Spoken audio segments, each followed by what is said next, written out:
defies the principle of simplicity. So what happens is, start that again, at Cape Helles, the 29th Division attacks to confuse the Turks, pin reserves. At the same time, the Australians, 6 hours later, hit the area called Lone Pine with the 1st Australian Division coming out of the Anzac perimeter. Shortly thereafter, at night, in a moonless night, 4,000 guys are going to be sent on this flanking maneuver up a hill that is, if you're familiar with West Point up in the Hudson Highlands, if you're standing on the bottom of the Hudson River and you're looking up at West Point, it's that kind of a climb. How they thought men could do it, it defies imagination, but Hamilton has confidence. And he puts his Gurkhas here, they're hill men. He's got 2 battalions of Gurkhas, so they'll help out. So this flanking maneuver at night goes up the hill. At the same time, the 9th Corps under Stopford comes in at Suvla Bay, and once those guys are on the hill, let me go back. If you squint real close, you can see Mel Gibson right here. That's the neck. That's the neck. What's supposed to happen once those guys are on top of the hill, the 3rd Australian Light Horse attacks across the neck, which is a piece of land as wide as this room, and it slopes off dramatically on either side. There are Turks with machine guns on one side of this little isthmus, and the Australians are on the other side, and they go forward at 4:30 in the morning on August 7th. They're supposed to be met by guys coming down the hill who aren't there, because that flanking movement has failed to gain the top of the summit. So those people are annihilated in one of the most famous mistakes of the campaign. As all that's going on, the 9th Corps pushes up to Tekatepe Ridge and establishes a flanking position. And all this is supposed to go on within a 12-hour period. Once that happens, then the breakthrough is followed by an advance to Maltepe. Maltepe, that's where they were supposed to go back on August 25th, or April 25th. Remember, by D+48, by April 27th, that's where the Anzac was supposed to be. So, and then from there, Coleg Bahar. So what you have going here in its 3rd iteration is an attack from a different direction. So Coleg Bahar Plateau would then fall to the Australians coming from the top. Lots of iconic images. Mustafa Kemal is heavily engaged in this one too. In addition to stopping the Anzac here on 25 April, Mustafa Kemal is energetically stopping them again up here on August 8th and launches dramatic counterattacks on August 9th. So he is a man for all seasons. He is the man of the moment. He is on the threshold of history. Nobody in the Ottoman Empire at this time really knows who he is. His reputation won't be established, and for a following year, when correspondents go out and interview him, and the story unfolds as to what happened on Anafarta Ridge. Same thing, stalemate. Once this fails, trench warfare sets in the same dynamic. Nobody understands why they failed. The Turks don't understand why their counterattacks fail any more than the British misunderstand why their attacks also fail. Hamilton's relieved. Fire the coach. They send in a new coach. He says, we can't win this. And they abandon the effort. An important thing here, Westerners prevail over Easterners. One of the outcomes of this, there are a number of people in Britain and France who don't want to attack Germany directly. Churchill is one of them. And these people are called Easterners. Instead of attacking on the West Front, they want to shift the strategic emphasis to the East and take out the Ottomans or the Austrians. Those people fall into nothingness, in a sense. Churchill's career is wrecked. He winds up resigning his position. Kitchener goes into decline. So this is a strategic moment for Britain that shifts the effort back to the Western Front, where they will then spend the next 3 years trying to break through. Okay, that's the campaign. That's what most people don't get to when they read the literature, because the literature is all centered on soldier experiences. What happened at V Beach, and what happened at W Beach, and what happened on Chinook Bear at different times. So most people really never understand that there are 3 campaigns, all with the same purpose, but 3 variants to try to achieve the same thing. What do I write about? I write about command and control. Command and control. Command is about decisions. The essence of command is a decision.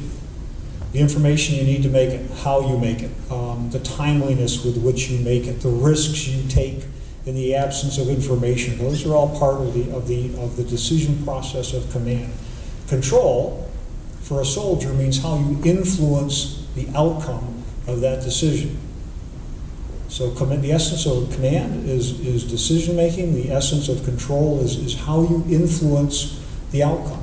You might be an over-supervisor, you might be an under-supervisor, you might put things on cruise control and just let it go.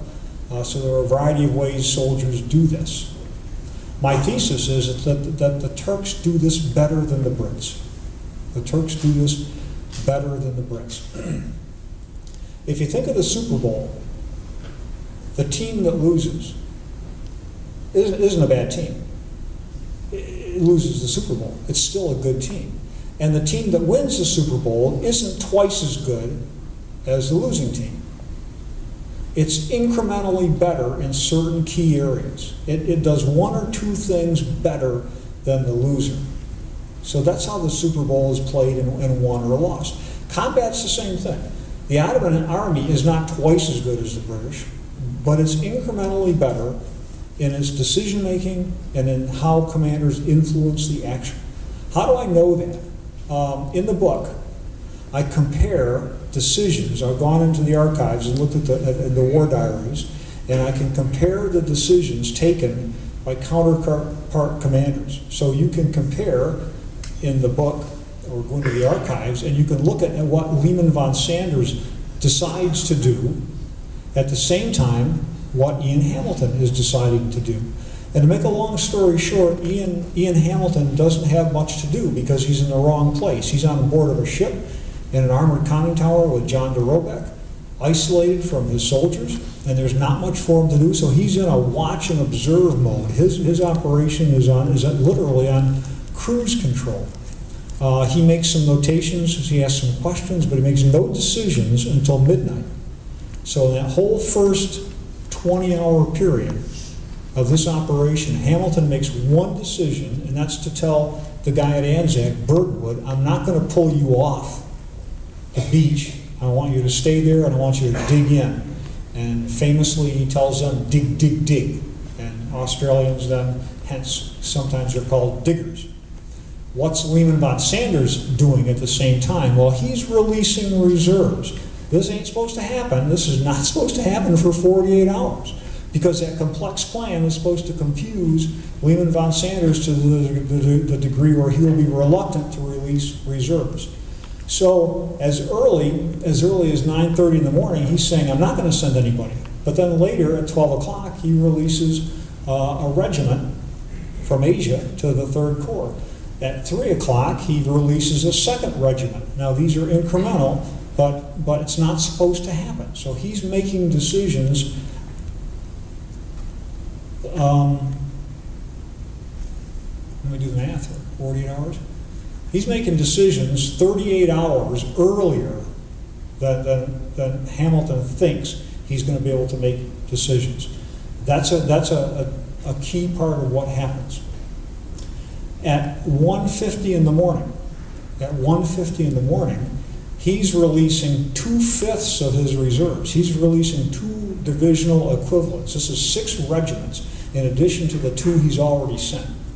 So instead of 48 hours, Lehman von Sanders is operating within 19 hours of the initial landing and releasing 2/5 of his reserves.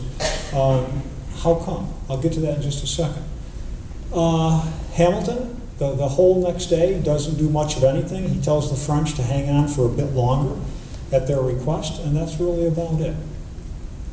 The corps commanders, Esat Pasha, that guy that looks like Sam Elliott with the big mustache. His opponent is William Birdwood. This is the Anzac commander. Uniquely active performance by Esat Pasha. He's at the right spot at the right time to look at things. He establishes command and control very early on. He sends warning orders to the 7th Division. He establishes a command post at Maltepe where he can control the battle. And one of his the most important action of the battle, as far as I'm concerned, in the first day is at 3 o'clock in the afternoon, he chops ground to Mustafa Kemal. This is a military term. He transfers ground owned by the 9th Division to Mustafa Kemal. And he gives a regiment from the 9th Division to Mustafa Kemal. This is a huge, make a long story short, Mustafa Kemal is fighting in other people's ground.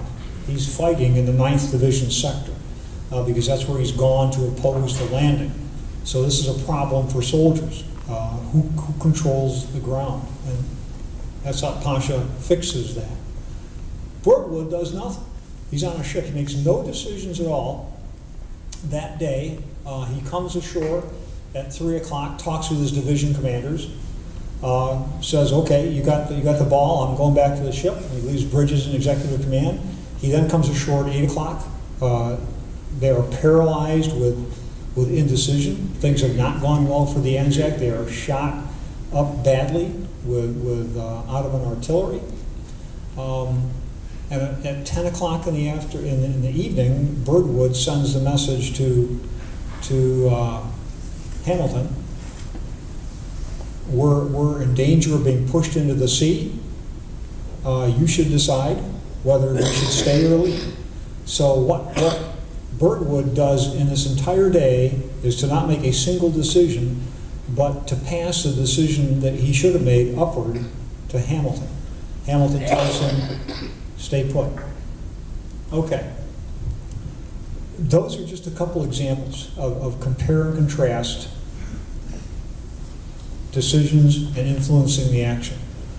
When I put this whole thing together, the book goes from 25 April to 9 January 1916. These are my findings. Very carefully documented in the book. The Turks know what's going on. They've got reporting systems. They've got information that comes up. If Hamilton or Birdwood want information, they've got to ask for it. The Turkish system pushes information up. So there's a huge situational awareness deficit that the British labor under. Their command system is broken. Frequently, British commanders, Hamilton, Birdwood, Godley, Bridges, Hunter Weston, will let other people do their job for them. They think, well, the guy on the spot is best positioned to make the decision. And instead of trying to influence that in some way or form, they don't do it. They don't have cohesive doctrines. The Turks, on the other hand, have this command climate of initiative. This is not our typical impression of the Ottoman army.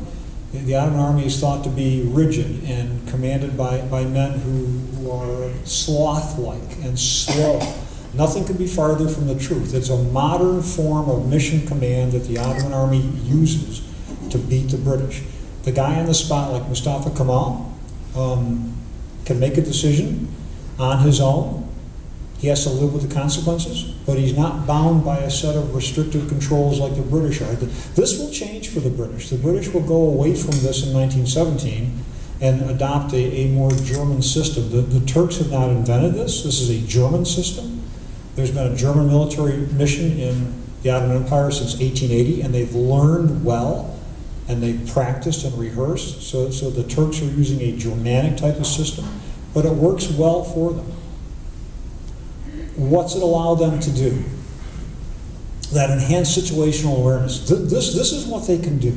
There's an American cavalry commander from the Civil War named Nathan Bedford Forrest, and his advice to young guys in his cavalry division: get there firstest with the mostest. How do you win a battle? Nathan Bedford Forrest says, get there firstest with the mostest. What that means is, for a professional, is you can mass combat power at a decisive point. That's what Forrest is saying in a very simplistic manner. So the command and control that the Ottomans evolve in this campaign enable them to get the right forces in the right numbers at the right place at the right time. It's hard to do. This is really hard to do. It's hard to do today. It's even harder to do